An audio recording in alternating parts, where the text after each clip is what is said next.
Welcome. You are here in the World Vision Ignite webinar about hunger. So glad that you could be joining us today. My name is Derek Skiba and I work for World Vision. And World Vision believes that all people have the right to have a life that is full and meaningful and to have the tools to escape poverty long term and to reach them in those times of crisis. And one of the key ways that we believe that God has called us to help is in helping people find enough food for their families. So World Vision Ignite is a learning partnership that equips young people to become global leaders with a biblical worldview. This was developed for Christian schools, but right now this is part of a limited series that we're offering for free that you're enjoying right now. And this learning series, we're covering a variety of different topics, and we're going to have another one that we're going to share with you next week. But I invite you to learn more. Go to worldvision.org/ignite. Young people, you don't have to wait to change the world. You could do it today. Isn't that cool? So let me introduce our guest, but before I do, let me open up with a prayer. Oh, there she is right now, Liz Botts. So will you pray with me? Lord, as I read the Bible, it sure seems that you like food. There are so many stories about banquets and meals with friends. And Lord, there's also so many comparisons about hunger. And hunger for you. And Lord, we know that the only way to truly be satisfied is to be filled with you. Lord, please inspire us today. Open our minds, open our hearts, reveal yourself to us today. In Jesus' name, amen.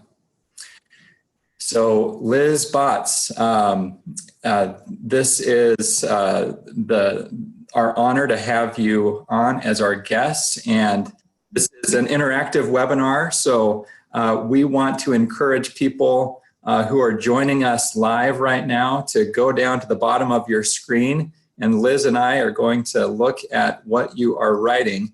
Did you join us last week? We're going to throw out a question. Did you join us last week?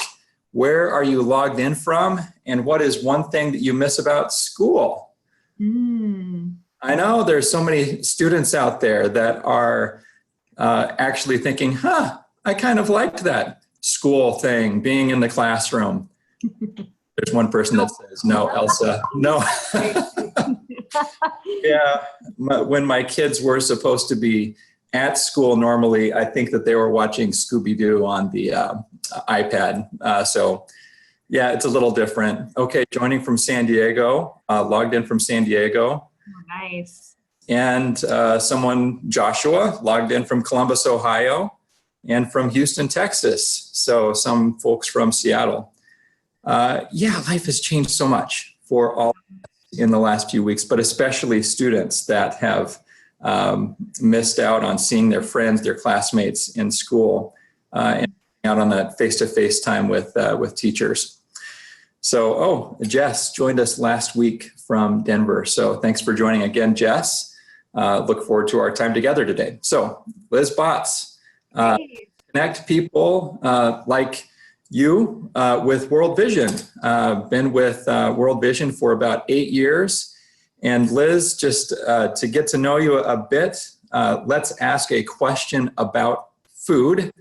That's the yes. So yes, I know. Sounds good. We like to eat. I think you and I are both foodies. So adventurous thing that you've eaten in your life, Liz?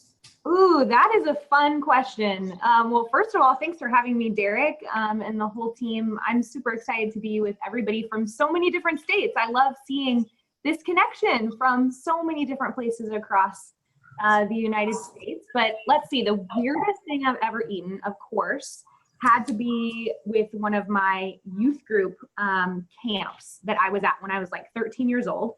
And we did one of those kind of challenges where you have to run and do something and eat something. And so my eating challenge was to eat a plate of pig's feet as fast as I could. It was like not like a massive plate of pig's feet, but probably a smaller plate, but they were pickled and slimy and So gross. a smaller plate, like an appetizer portion of pig. Yeah, like an appetizer. Oh, of pig's feet, apps, not like pig's an feet. entree.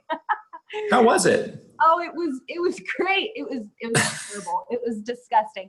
I think there are probably many cultures in the world that would make pig's feet and it would be delicious. But this from my youth leader was not. It was like straight out of a pickled pan. Yeah, more meant for a dare. Yeah, exactly. We're looking at your family here. Tell us a bit more about yourself here. Yes, so this is my family. I live in, just to let you know, I live in Tacoma, Washington State, which is a suburb of Seattle. And this is me on the left with my husband. This is when we did the Global 6K for Water, which is such a fun event with World Vision. And coming up in May. Yeah, coming up in May 16th. It's just in a couple of short weeks, which is amazing. Awesome.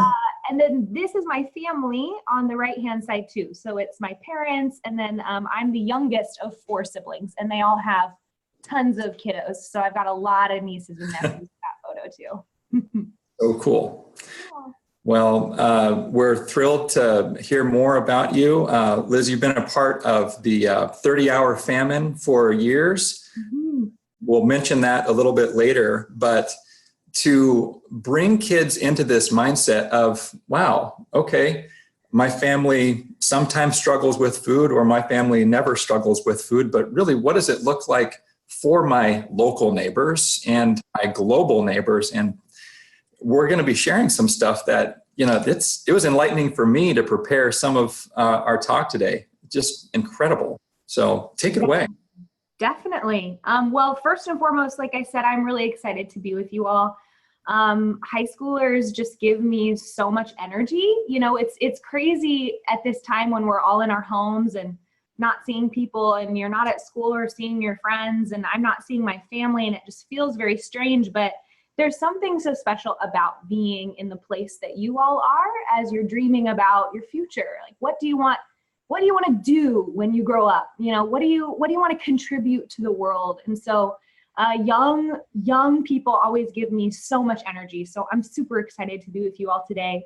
And like Derek said, yeah, I've been at World Vision for 8 years, and my heart is for the world. It's just for people, for our brothers and sisters here and around the world that live life differently than we do because of circumstance. But you know what? They are made in the image of God, and they are worthy of love and care. And so that's just really my heart for the work at World Vision that I get to do, and just connecting people to our work to better understand things like we're going to talk about today. So we're going to talk about hunger. We're going to talk about really why it exists. What is it? Why do people lack food? But first, to kind of kick us off with thinking about food, I think let's open up the chat, Derek. I think this might be a fun little activity before we start. I've had cereal today. What have you today, folks?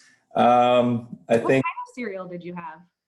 I had Honey Nut Cheerios. Solid choice. Splurged. I got my kids some Fruit Loops. They're locked up here in the quarantine situation. I thought, okay, Fruit Loops are okay in this time.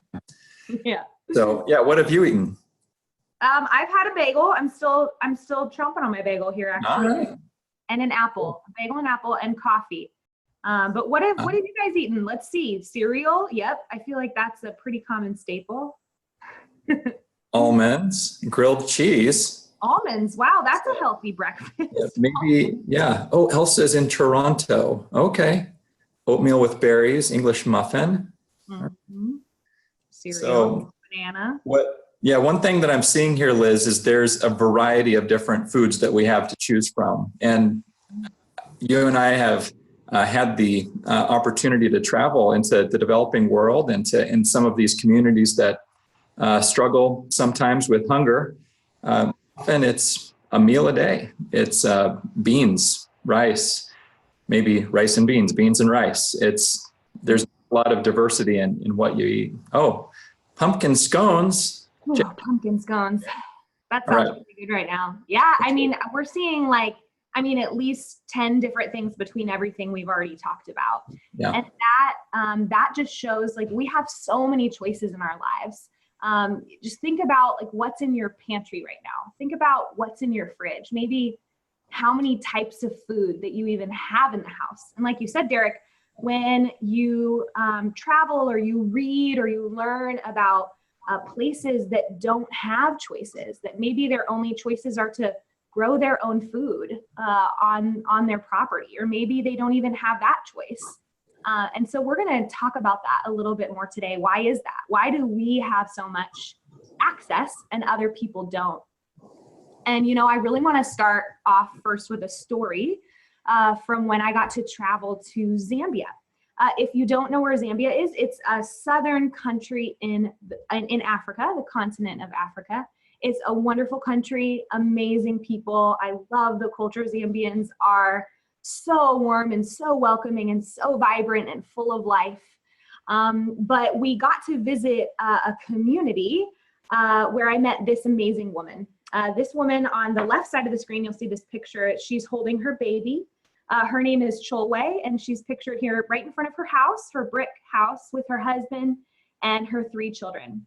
And this is a family, I think, for the first time in my life. I mean, I've met hungry people before. I've met people in the United States, of course, that are asking for food, and you know, you buy them a sandwich, or you talk to them about going to a homeless shelter. But I'd never met a family like Cholwe's who was hungry and experienced hunger every day of their lives and for their kids. So they live in a really small village that's probably about 2 hours. It took us a while to get there. About 2 hours from any type of major town. And when I say major town, I mean like a town with an actual marketplace, a town with some stores, very small stores, not like a big city like you and I would experience, you know, like in Houston or in San Diego, where some of you are from. But her husband, who you can see pictured here with his big smile, so kind, he actually, his whole job is to remove the corn kernels from cobs. So if you can just picture like a cob of corn, he kind of dries out the corn and shucks the corn cob to get those corn kernels. And then he actually bags those up, and he has a bicycle that he bikes quite a ways into town, not that full 2 hours, but there are some smaller little town posts that have access to those bigger towns. And so he goes there and he sells those bags of corn kernels, and that is their only source of income. And it's really their only source of food. So oftentimes what they'll do is they'll grind that down into a paste and they'll cook it, and it kind of makes like a very porridgey type of meal for them and their kids. And because they don't have clean water near their home, this is also a huge problem in their community. Their water well is far away from their home. And so because the husband is working all day, Cholwe and her kids, their task every day is to go and collect water. And wow. So they walk. The water well is about an hour's walk from their home. So she straps her baby on her back and she walks with her 2 younger kids. And they often go with a lot of other women and children that are also going from their village to collect water from this one source. And it's this deep, open hole in the ground. It's not even a well like maybe you would be familiar with, but it's this deep, open hole in the ground. And this is me actually standing on top of it. So there are these big logs that they put over the well so that you can stand there and lower your little bucket, and then bucket by bucket pull up your water to fill up your jerry can. Liz, that looks so precarious. You look like you're in danger, but I know that for Cholwe, for kids, these are often little kids going out to get water. I can't imagine that this is safe. And then the water that they're getting out of there, that doesn't look very well protected. So exactly. It's water, which can, continue the illness. Just a situation. Exactly. Yeah. And it is really dangerous. There have been children that have fallen into wells before. They're open to animals to access. So it's just, it's dirty, it's dangerous, and it's not something that anyone should have to do in life.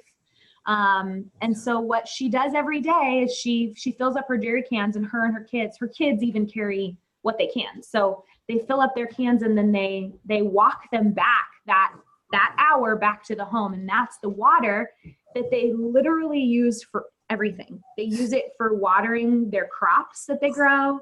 They use it for cooking. They use it for cleaning.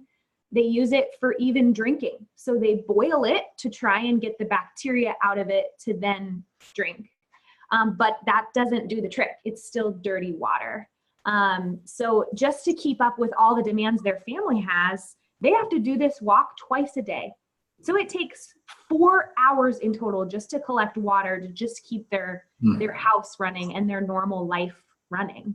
That's so much of life that is just wasted on walking. So I know we've had a focus in on water and sanitation and the importance of that, but I mean, how critical is that to how all of life happens? I mean, and hunger is like that because, there's no great income, there's no great access to water, there's not a livelihood that Cholwe is able to have because so much time there. So it's so different factors coming in here. Yeah, exactly. Well, and that's the not secret about poverty, but poverty isn't so simple, right? Like it's all connected. So you can't grow more crops if you don't have water. You can't have an income if you aren't able to grow those crops and have access to markets. So poverty at the end of the day, it isn't just about one thing. It's about all the things connected together. And really at the end of the day, it's about access to resources. So because they don't have water, they have to walk hours a day. Their kids can't go to school because they're literally taking up, she has to have those kids be able to carry some of those smaller jugs of water. The mom can't work to help get an income. They can't grow more crops because they don't have enough water because they also have to use that to bathe and to drink. And so you can see it's just this cycle, right? It's just this continued cycle of you don't have access to this, which limits you from having access to these other things in life. And so that's hunger too, right? Hunger at the end of the day, because they don't have that, they can't grow enough food to help their kids grow strong. And the dad doesn't have an access to a bigger market to make even more income. So hunger, which is what we're talking about today, our focus is really rooted in poverty, and it's rooted in the lack of access to things, to food. And so it's really about not anything that Cholwe did, not anything that their family did to have this happen, to be in poverty, but it's a system that's broken. It's a structure that's broken. It's the society that is broken. And so we want to talk about that today. So this is kind of our first big question. Why are people still hungry? What really is this need? Why is there such an imbalance of Cholwe's life and my life here, where I can walk 2 feet to my sink and turn on the faucet and I have flowing water from 4 different places in my house? Like that, that's injustice, right? But there's hope in this too, you guys. There's a lot of hope. But let's first start with this need. So you'll be shocked to know this. Did you know that on average, about 30 to 40% of the food in America is wasted every year? Every year on average, 30 to 40% of food in America is wasted. Did you know that, Derek? That's crazy. I think about, how my family has bought more groceries because, there's no chance of, eating out once or, getting a pizza, or it's just not as normal to go to restaurants right now. Mm-hmm. Right? We've wasted some food, and it's just kind of makes your stomach turn to see Cholwe and that. But this is, as you were saying, there's systems and the is connected. Exactly. Yep. And it's not just, definitely people that maybe waste food at home, but also like grocery stores, grocery stores that have too much abundance because of demand or whatever that might be. And then the grocery stores have to throw away that food that like expires or whatever that might be.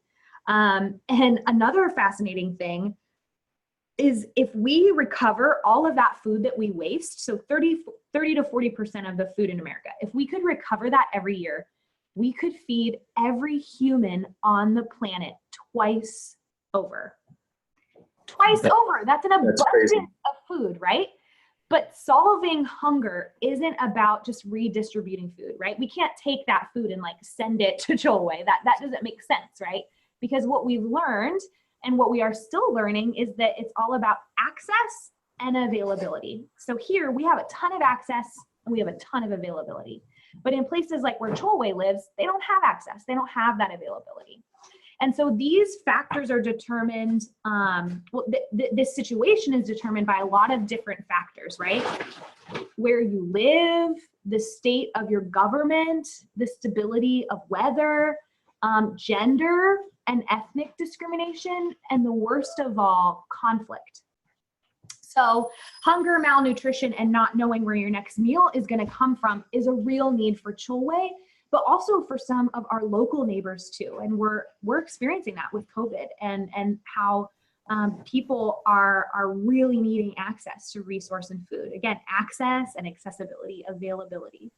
So we're going to play a game to kind of break some of this up. We want to play some trivia with you all, just to learn together more about the realities of hunger in our world. So Derek, get your chat ready.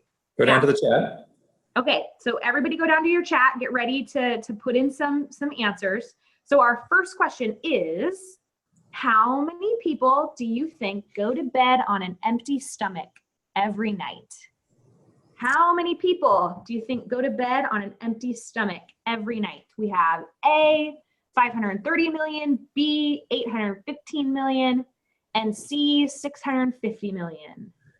And I just checked world population this morning, something I do periodically, about 1.5 billion. So just for perspective, yeah, getting a lot of, well, it's kind of all over. 530, 815, 650. Yep. I know the lowest number, and it would be nice if there was D, 0. Yeah, well, actually the answer is the highest one. It's B, unfortunately. 815 million people go to bed on an empty stomach. And just so that you can grasp, I know 815 million, you're like, oh, what is that number even? Think about the entire continent of Europe, the population of everybody in Europe and everybody in the country of Thailand together. All of those people, mind-boggling, going to bed hungry. It's a huge number. And that's like, what is that, Derek? I think it's like 1 in 9 people on Earth. That's right. Yeah, so that's a shocking number. So 815 million. Question 2, let's go to question 2. We have here, how many children do you think go to school hungry every day? This one, you're just gonna type in your best guess. We're not gonna give you A, B, and C. You're gonna just type in your best guess. What do you think? How many children do you think go to school every day hungry? This is globally, so. Yeah, globally, yep. So not just in the US, but all over the world. Yeah. We have 1,500 from Violet and Poppy, 1 billion from Andre, 1 and 2 from Elsa, 1 billion. All right. Yeah, so many don't go to school. Elsa, that is so true. So many don't even go to school. Yeah, that is right. Yep. Mm-hmm. We were learning about the large number of kids that never go to school. It's about 50 million, as I recall. Wow. And when so, you did your education, focus on education. Yeah, that's right.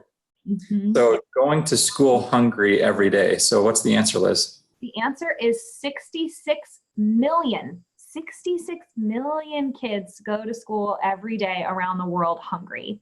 And that's like if everybody in the state of New York and in California went to school and they were all hungry every single day.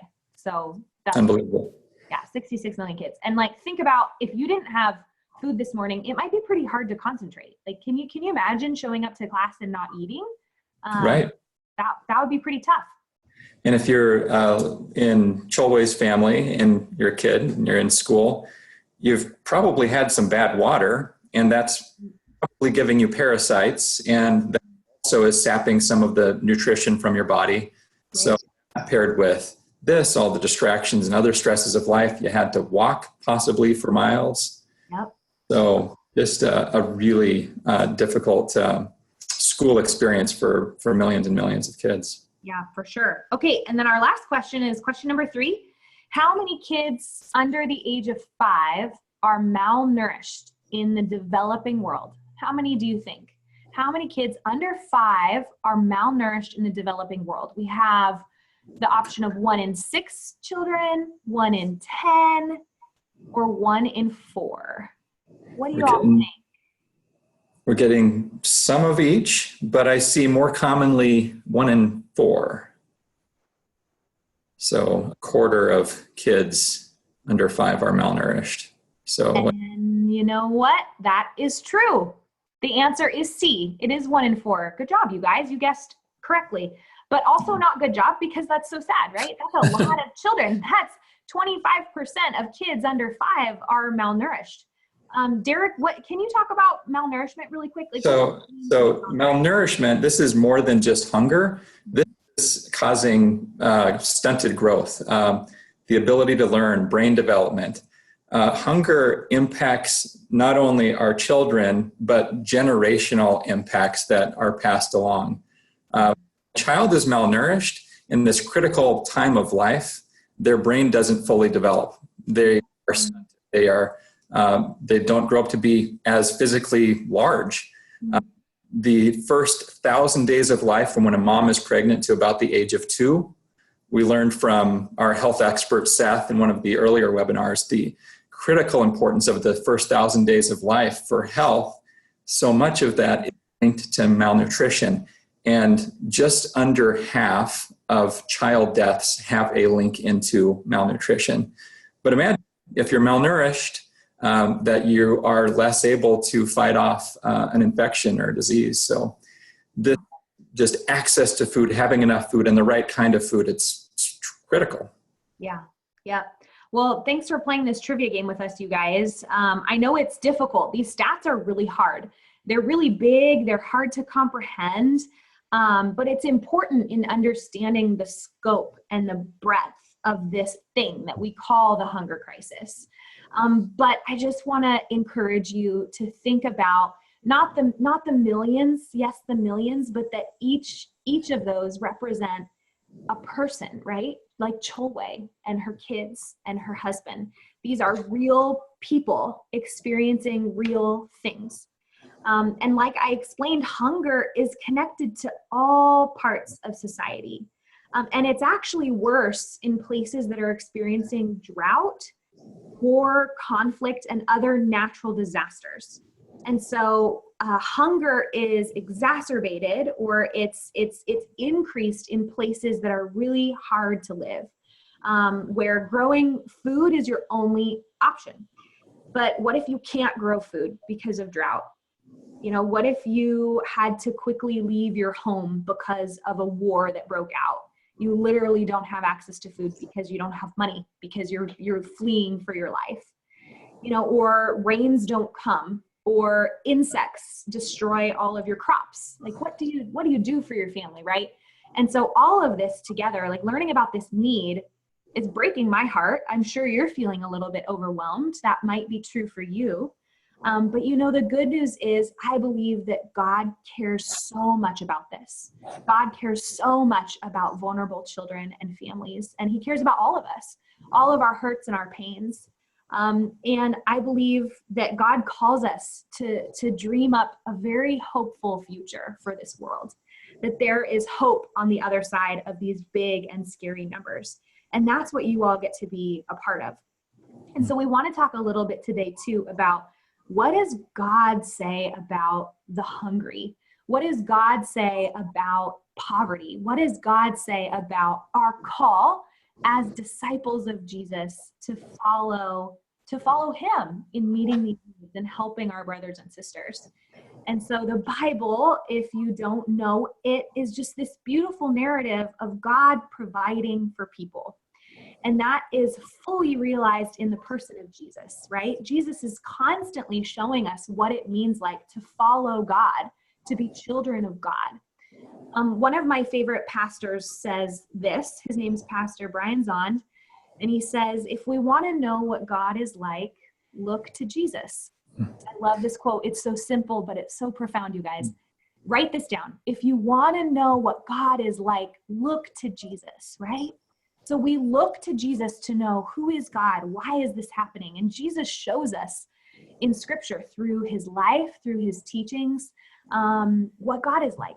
And he shows us the importance of, yes, spiritual health, but also physical, tangible response to those that aren't healthy, to those that are experiencing poverty.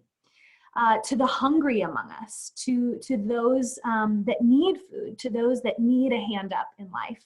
And so you may be familiar with the story in the Bible of the feeding of the 5,000. And it's this amazing story. Go and read it fully after this. But it's where there are these women and men and children. They're all coming to this field because they want to hear Jesus talk.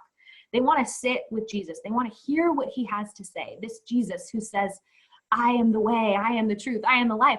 They want to hear what he has to say. And I've read this passage a lot, and what I'm struck by is this. Jesus's disciples come, they're probably feeling really overwhelmed with this big crowd of people, and they're all hungry. You guys, they're hungry. Maybe they haven't eaten all day, who knows?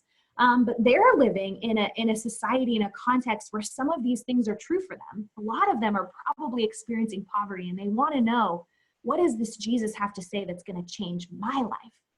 And so Jesus doesn't just do a miracle. We know he does, but he doesn't just do it and take care of it.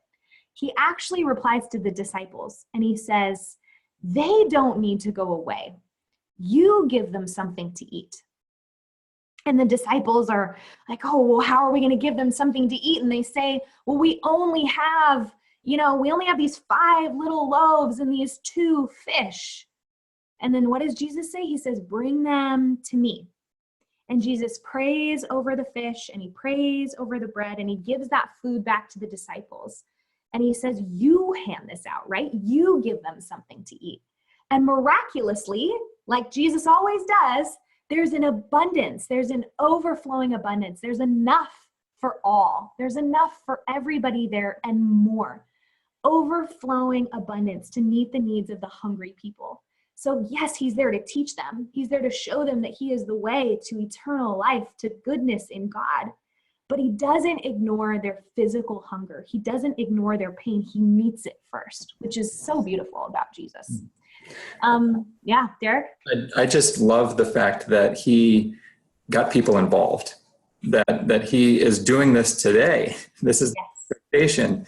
The Spirit is with you and inspire you, and you are moving in the world. And you are the ones to act today.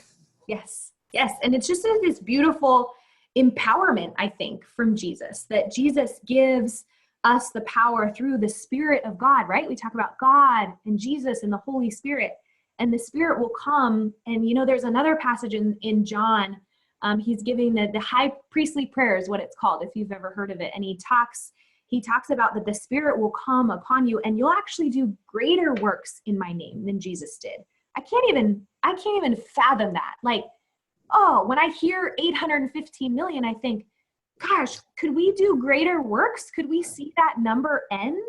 And I think that we can, which is the hopeful part of all of this, right? Yeah. And we have to choose to do that. Exactly. Yeah, exactly. Choose. We each have to make our choices. Exactly. Yeah. And how do we do that? So we're going to talk about that a little bit more. But my other favorite passage, just talking about poverty and how we respond to our brothers and sisters, is from Matthew 25. So Jesus, like he does, he's also teaching in story. He's teaching in parable, and he's telling this parable of sheep and goats. And if you haven't read this, I encourage you to read this in your Bible after this too. And he calls his disciples, he calls them to love and serve the least of these, our brothers and sisters. And that when we do this, again, miraculously, we're actually doing it to Jesus. And so he says it like this: I was hungry and you gave me something to eat. I was thirsty and you gave me something to drink. I was a stranger and you invited me in. I needed clothes and you clothed me. I was in prison and you came to visit me. Truly, I tell you, whatever you did for one of the least of these brothers and sisters of mine, you did for me. Again, there's something really miraculous about when we serve the least of these brothers and sisters. We're actually doing that to Jesus. Jesus was hungry. Jesus in Cholwe, Jesus in her children, Jesus in how we respond. And so you can see all throughout the Bible, Jesus is constantly calling us to see needs, to understand them, and then to meet them.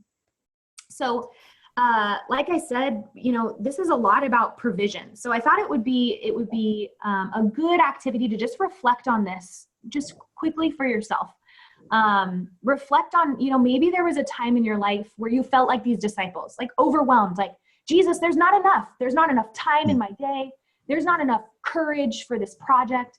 I don't have enough joy to get through COVID, or maybe your family has even said, we don't have enough food. We've dealt with hunger in our life. So would you be maybe willing to share in the comments something like, when did God provide for you? When has God provided for you? Maybe in a big way, or a small way too. Maybe God is providing something special in your life, like a great neighbor who encouraged you in COVID, or a friend that FaceTimed you and said, hey, I miss you. I miss seeing you every day. And to you, that felt like God providing something that you were missing.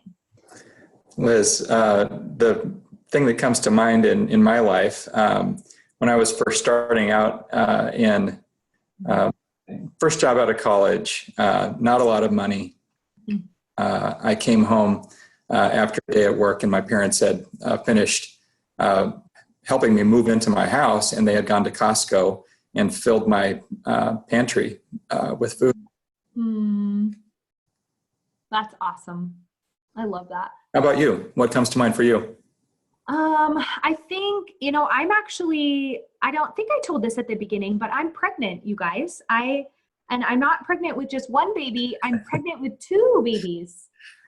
So we're having There's going to be a lot of hungry mouths in your future. Oh and my gosh. Happening pretty soon, isn't it? Yes. Yeah. They're due in September. So just a handful of months away. Right. And I think, I am going to really need to rely on God to provide me with strength, to provide me with patience, to provide my babies with health, to provide a lot. So I've been thinking about this a lot, of how God is going to provide for our family. So thanks for the congratulations. Yeah, you're getting a lot of congrats in the chat right now. You're wow, all so great. cool. No, you guys are so great. But I think this is something, maybe write this down and just reflect on it. Just keep thinking about this. Keep thinking about, we're talking about poverty in the world. We're talking about hungry people in the world. But we're all hungry for something, right? We're all hungry for connection. We're hungry for relationships. We're hungry for God to provide in these big ways and these small ways. So maybe write that question down and maybe think about it some today and every day. Because Jesus is calling us to respond. Jesus is calling us to help restore these broken circumstances. And like I said, there's so much hope because of our faith. There's so much hope because of what we believe about hopefully all of humanity one day being reconciled and restored, right? There's hope. But how do we really tackle this problem? This is kind of the next section we want to go into. Like how do we make progress? Like, how do we actually combat this? What are the tools we need to use to fight hunger, right? So I think we also want to chat a little bit to get you thinking. This question, what is the best way you think? What's the best way to solve hunger? Is it bringing food to people who need it? Or do you think it's maybe some other way? What do you think? Maybe just put some things in the chat. Yeah. About what do you think? As you've said, it's a complex problem and possible to make progress in this fight. But yeah, the need is great. I remember seeing the lines of cars, hundreds of cars deep, for food banks here in the US because of all the coronavirus stuff. Yeah. The best way to solve hunger. Jess says, stop wasting food.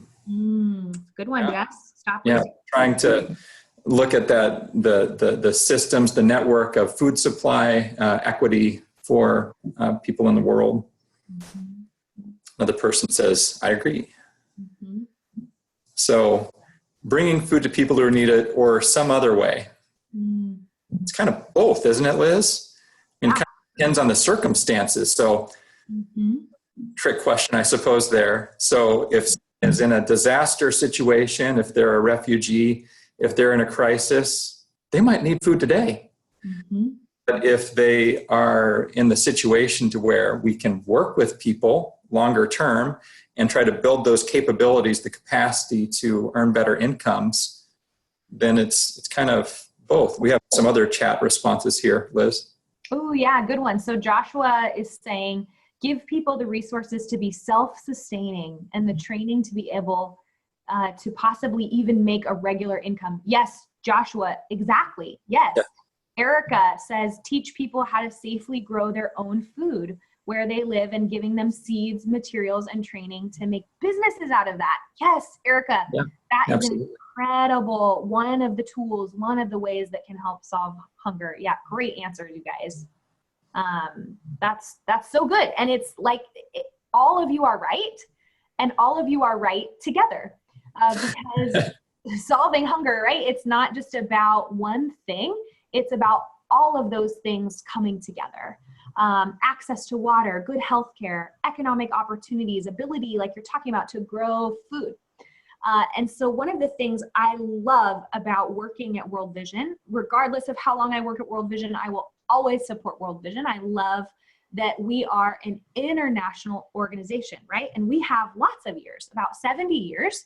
That's like, a little bit younger than my grandparents, 70 years experience fighting hunger, right? And we've learned that these ways are some of those ways that are the best at fighting hunger, that help equip families. I know that you said that, Josh, right? Joshua, you said helping people have sustainable sources of income and training so that they can grow their tools. So we're going to talk about that. What is this? What are some of these key ways? We're going to walk through these. The first way is really about empowering farmers. So empowered farmers, these are people that are parents. They are people like Cholway's dad. And World Vision comes alongside families like this to help them with farming techniques, helping them have access to markets to sell, helping them, figure out what types of crops are you going to grow here as a farmer, and how do you build that into your business? How do you create diversity in the types of farming techniques that you're using? They're going to actually help you produce more food so that you can sell your surplus food and have food for your family and food for an income. So that's one of those ways that one of you already called out. And then this is another way one of you already called out, providing tools and seeds. So equipping these farmers, equipping not even some farmers, maybe just families that are growing food in their own backyards, equipping families to grow healthier, more abundant crops, and livestock. So it's not just crops, but the livestock. I remember just brought to mind, Derek, one of the families that I got to meet in Zambia as well. We saw a really thriving community where World Vision had been working for about 8 years. And this mom was a part of this farming co-op. And she's actually my sponsored child's mom, which is amazing. And she has a few goats on her property. She's not a farmer, but that's how she makes her income. She has goats and she has the milk and she sells the milk. But I know this is silly and high school students love to maybe talk about poop, but the goat poop actually fertilizes her farm. And so her crops are growing healthier and strong because they have nutrients from goat poop, which blows my mind. She's got an organic farming. She has an organic farm there in Zambia. Really cool. Farm, which is amazing. And the third way is getting access to water. We talked a lot about water already. You understand these connections between water and growing food to reap a nutrition harvest. You have a nutritious harvest. You have to have water. So access to water. And then also health, access to good healthcare, right? Children, we talked about malnourishment. We talked about what it looks like to be malnourished and what that does to children when they don't have the right types of food. And so I actually got to see one of these amazing ways that World Vision does this in communities in partnership with families is they create these things called nutrition clubs. Very cool, where moms and dads can take their kids that are some are severely malnourished, some aren't, some are just coming to learn how do I better feed my children healthier foods that are going to help them grow the ways that they need to grow. And they do that through a lot of measurements. So you actually see here, Derek, what is this tool called? Can you remind me of this tool? The MUAC, the middle upper arm circumference. So this is the common tool to measure whether or not a child is malnourished. So it looks like, just seeing this photo here, probably in the yellow zone. So the malnourished category. So you definitely don't want the red zone there, which would be the next up. Yeah. And so each time people come to this club, they measure their babies for all of that, for those measurements to know, okay, how are they doing? And then they teach them how to combine certain foods to make them healthier for their kids to grow bigger and stronger, which is great. And then the final area we want to talk about is, it's a long phrase, humanitarian emergency and refugee response. And this is not that the long-term solutions we've talked about. These are really immediate solutions. These are things when a disaster happens, like a famine, or like war breaks out and people are fleeing and they need emergent things. They need emergent food. So this is really that urgent aspect to helping not solve hunger, but helping meet the needs of hungry people in crisis. So really, when all of these areas come together, when we address all of these areas, we believe a hungry-free world is possible. So if this is how we do it, right? What has been done already? You might be asking that. Well, wow, World Vision, you've seen these cool projects, Liz, and you've seen this happen, and you all clearly are educated about this too. What has been done in the world? So we're going to play another game, true, false. All right. We're going to play true or false. This is easy. This one, 50-50 chance. You can win. Your chances are high. All right, true or false? Over the last 5 years, 89% of the severely malnourished children we treated, World Vision treated, made a full recovery.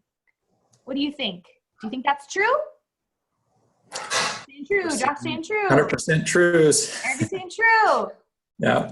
John saying true. Leslie saying true. Lots of trues. You guys are right.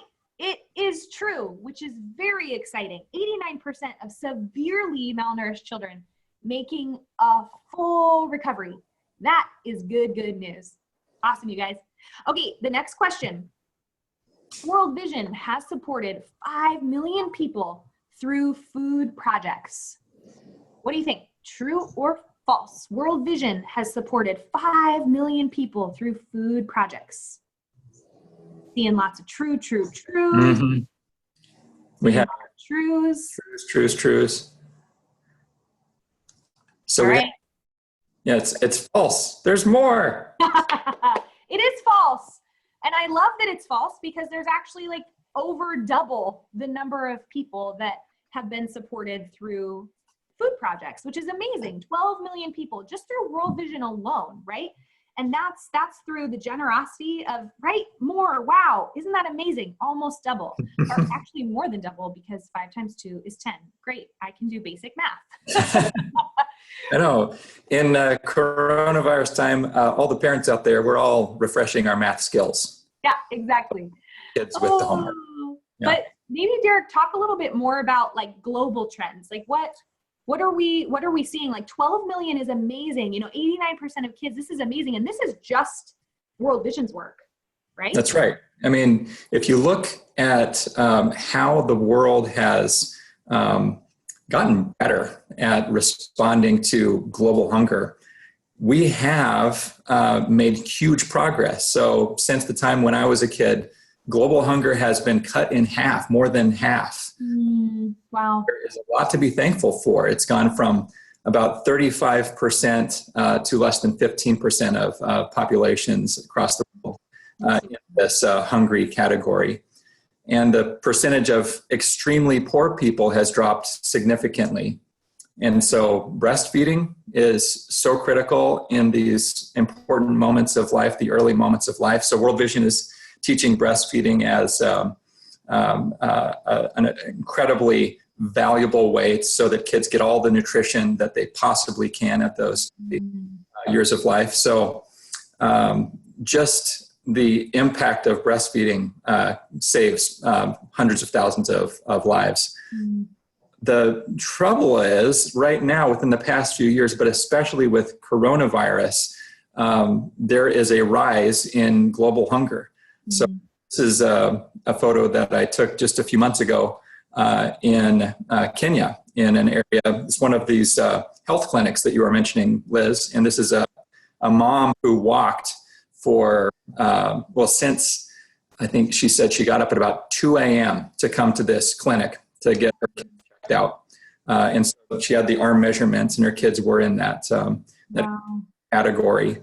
But she struggles with hunger, and so many more people will be struggling with hunger. So you've heard of Syria, all of the crisis there, the refugee crisis, Yemen, just a really situation. 135 million people are in a crisis level of hunger right now across the planet.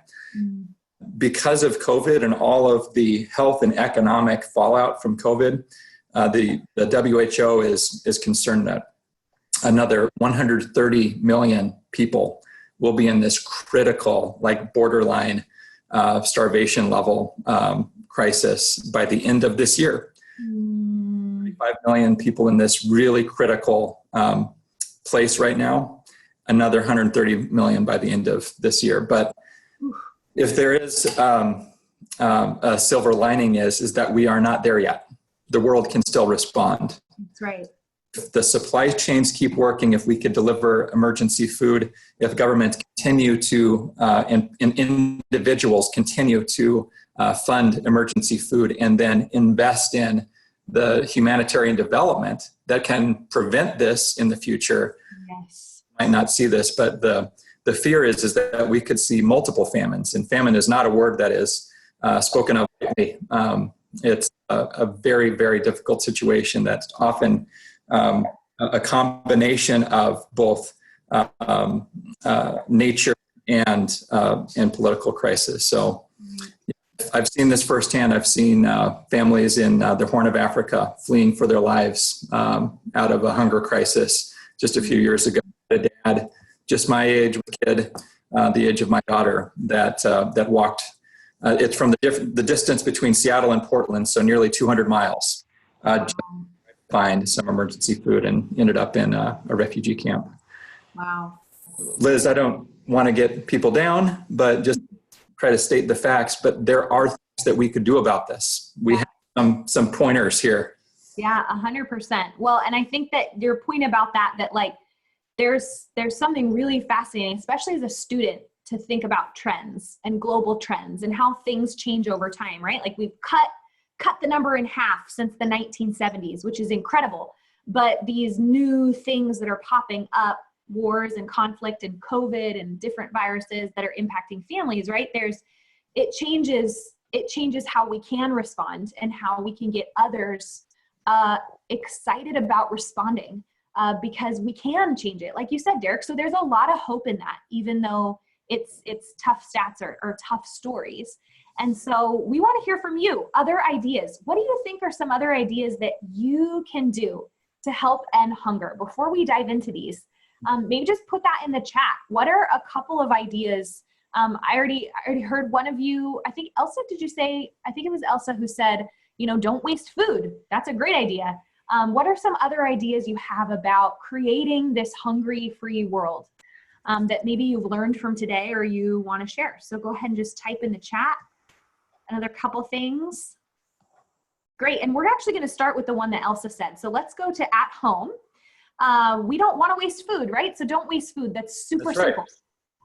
We know that we can have an impact through how much food our grocery stores actually buy if we're not buying too much and then wasting that 30 to 40%. So that's something simple you can do at home.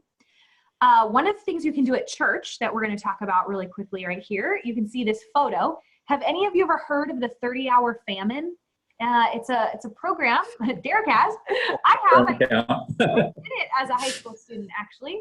It's like a really cool opportunity for you to get together with your friends, with your youth group for 30 hours, and you all fast for 30 hours. And that means you don't eat food for 30 hours, which is scary, but it gives you a little bit of a glimpse of what we've been talking about. What does it feel like to be hungry? And then throughout that 30 hours of kind of a lock-in together, you hear stories and you play games like you see these students doing in this photo. You play games, you watch videos, you have like some really interactive conversations about this very topic. So if you're interested in learning more about 30-hour famine, or you want to share it with maybe your youth pastor, go ahead and go. We're going to drop the link to 30hourfamine.org in the chat. If you want to share that out, feel free to. Awesome. It looks like Jess says, I get the money she needs thanks to World Vision. I love that. I love that, Jess. Yes, that is definitely a way. Sponsoring a child, 100%. Sponsoring a child is a way to combat hunger. I love that. Great point, Jess. Another way you can do is in your community, right? You can partner with your local food banks. Maybe go and do some research after this call. Maybe write that down too and remind yourself, where are my local food banks? What do they need? How can I maybe rally my neighbors to give some food? So that's just another idea too. Mm-hmm. And something like this is a response from World Vision's U.S. programs to supply emergency kits, which include food, some health supplies, even some school supplies. But I would encourage you to not just think about the emergency stuff like the food bank, the emergency kits. They're critically important, but just like we were talking about globally, how do we help stop the problem? Mm-hmm. Why are people hungry? Mm-hmm. Something that is kind of rattling around in your mind after this talk. Why are people hungry? So go deeper. Why do certain people in the U.S. make less money? And how does that cause hunger? Women and African-American folks make less money than average. What about healthcare? How does that impact folks in the U.S.? So be curious. Even how people are representing us in political office, this matters. What do our leaders stand for? A friend of mine, he's a pastor and author, Eugene Cho. He says, politics impact people and people matter to God. That's right. And we should care about what God cares about. God cares about people. So this is all connected. What people, our neighbors, are going through and the environment in which they find themselves, it impacts their ability to have enough food, to have a brighter future. Yeah, and the other thing you can do too, Derek, is go online. It's as simple as going online and giving, responding through giving or donating. You all have talked about this through maybe sponsoring a child or through giving to an emergent need for food.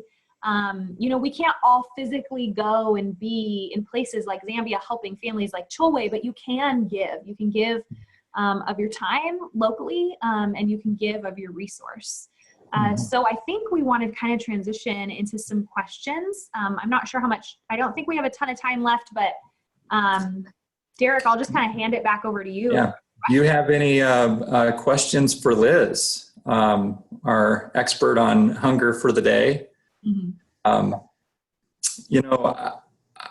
As I have thought about hunger over the years, I did have to try to see the food banks that I've volunteered at in the past, like at church food banks and that sort of thing. Good. That's good. The stuff that we're doing globally in helping Chilwe and others, that's good too. We don't have to choose the local or the global.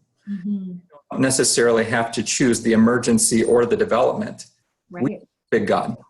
we could do all of these things because Jesus did not set boundaries on who our neighbors are. And Jesus wants us to love God and love your neighbors. So it's critically important. And all of us, we got to eat. We got to eat. Our neighbors have to eat. That's right. That's a good word, Derek. Yeah. So thank you, Liz, for your expertise, your stories, your passion that you've shared with us today. Mm-hmm. You will receive an email after, wait. Yeah. How do we help people who lose their homes to fires like in Australia? We'll follow up with you, Jess. I don't know the answer to that right now. Erica says, thank you, World Vision. God bless. Thank you, Erica. Thank you for speaking up. Thank you for your interest. One great way that you could be an advocate is to share this with others once you get that email, and attend the next webinar and share that with your friends. Yeah. And we will be back here same time next week with another webinar as you help see the world in its fullness and to see your part in it. So have a great week. Thanks for having me, Derek. Bye, friends. Thank you.